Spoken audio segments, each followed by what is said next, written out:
What's up sa inyo mga Lodi Choy? So ngayon nandito nga tayo sa vulcanizing shop. Wala tayong ibang gagawin dito kundi magpalit ng gulong. Alangan naman magpalit tayo ng kulay ng buhok. Wala naman akong buhok. So ayun na nga. Ito yung papalit nating gulong. Diablo Rosso Corsa 2. Alright, so yung nabili ko nito, second hand yan, ito.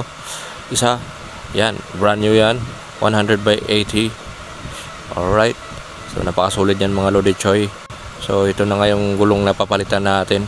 Sobrang kalbo na. At ito yung nasa likod. Kalbo na, panot pa. Grabe siya. Manang-mana sa mayari, manang-mana sa akin. Oh, napupunit na. Ano, kaya pa yan. So ayun na nga, binaklasan na ni kuya yan. At inipit niya dyan sa machine na yan. Para mas mabilis baklasin mga Lodi Choy. So napakatalino talagang nakaisip ng mga ganitong ano yun, oh, mga ganyang gamit para mapabilis. Dati ano lang yung baka lang yung ginagamit pang sikwat-sikwat. Grabe, napaka-solid ng mga gamit nila mga Lodi Choy, no? Yan, napakatalino talagang nakaisip niyan. Oh, ayan, umiikot na siya. Alright, sinikwat na. Ayan, sinikwat na mga Lodi Choy. At pinaikot ulit. Alright, grabe, napakabilis lang talaga mga Lodi Choy, no? Grabe yung nakaisip talaga niya mga Lodi Choy. Alright, so ayan, nag-uumapaw yung sealant na yan. Grabe, napakadumi. So naglagay lang pala ako ng sealant dyan nung bumiyahe ako kasi nabutasan ako ng gulong.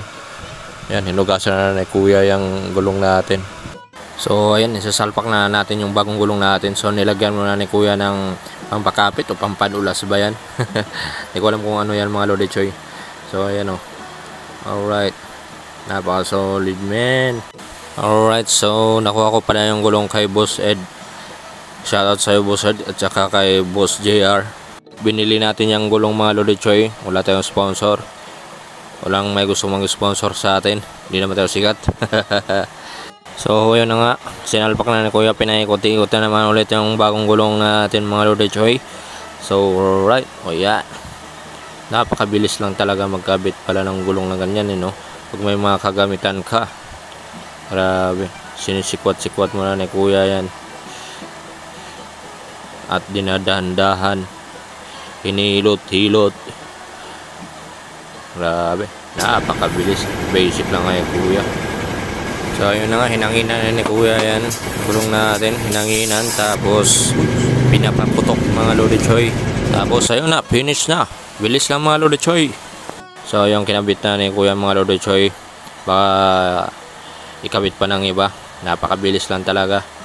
Basic na basic ni kuya mga Lodi Choy. At last part, ito na naman yung tinira ni kuya, yung harap na naman na gulong natin mga Lodi Choy. Ayun, inipit na naman ulit ni kuya yung gulong natin para mapabilis ang pagtanggal mga Lodi Choy.